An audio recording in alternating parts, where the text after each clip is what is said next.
கேரக்டரிஸ்டிக்ஸ்ல என்னென்ன முக்கியமா பாக்குற விஷயம் அப்படின்னா, ஃபர்ஸ்ட் திங் வந்து அவங்க கிட்ட இருக்கிற அந்த வினோத சக்தி, ஸ்ரத்யா பாணி சக்தி அப்படின்னு சொல்லுவாங்க. இது என்ன சக்தின்னு பாத்தீங்கன்னா, பவர் டு நரிஷ். அதாவது ஒருத்தவங்களை அரவணைச்சு அவங்கள ப்ரொடெக்ட் பண்ணி அவங்களுக்கான எல்லா விஷயமும் பண்றது, அதுதான் இந்த சக்தி. இது உங்க உங்க குழந்தைங்களுக்கு நீங்க பண்றதா இருக்கலாம், இல்ல உங்க குடும்பத்துக்கு பண்றதா இருக்கலாம், இல்ல உங்க நாட்டு மக்களுக்கே நான் பண்றேன், என்னோட இந்த சொந்த மக்களுக்கு பண்றேன் அப்படின்னு சொல்லி பண்றதா இருக்கலாம். அதுதான் இந்த சக்தி. அது இவங்க கிட்ட பை நேச்சராகவே இருக்கு. அண்ட் இவங்களை பார்த்தீங்கன்னு வச்சுக்கோங்களேன், தேர் வெரி கிரியேட்டிவ் அண்ட் டேலண்டட். ஏதாவது ஒரு விதத்துல அந்த டேலண்ட் வெளிப்படும். அப்படி நீங்க இன்னுமே எந்த விஷயத்துலயும் நான் டேலண்டடா இல்லைன்னு நினைச்சீங்கன்னா நீங்க இன்னும் அதை ஃபிகர் அவுட் பண்ணலன்னு அர்த்தம்.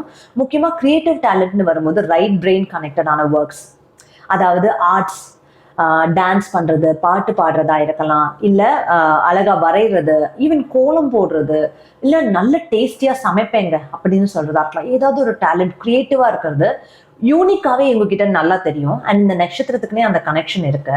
இன்ட்யூட்டிவாவே என்னால பெஸ்டான டிசிஷன்ஸ் எடுக்க முடியும். ஒரு காரியம் ஆரம்பிக்கிறதுக்கு முன்னாடியே அதுக்கு நல்லதா போகுமா இல்ல ஏதாவது பிரச்சனை வருமான்றது என் ஆழ் மனசு சொல்லும்னு சொல்லுவாங்க இல்லையா, அந்த இன்ட்யூஷன், அந்த கிஃப்ட்ஸும் எங்ககிட்ட இருக்கு. Sensitive at heart. என்னதான் அவங்க வந்து ஜாலியா சந்தோஷமா பேசி சிரிச்சுட்டு இருந்தாலும் ஏதாவது ஒரு விஷயம் நீங்க உங்களை ஹர்ட் பண்ற மாதிரி சொல்லிட்டீங்கன்னு வச்சுக்கோங்களேன், அவங்களுக்கு மனசு ரொம்ப உறுத்தும்.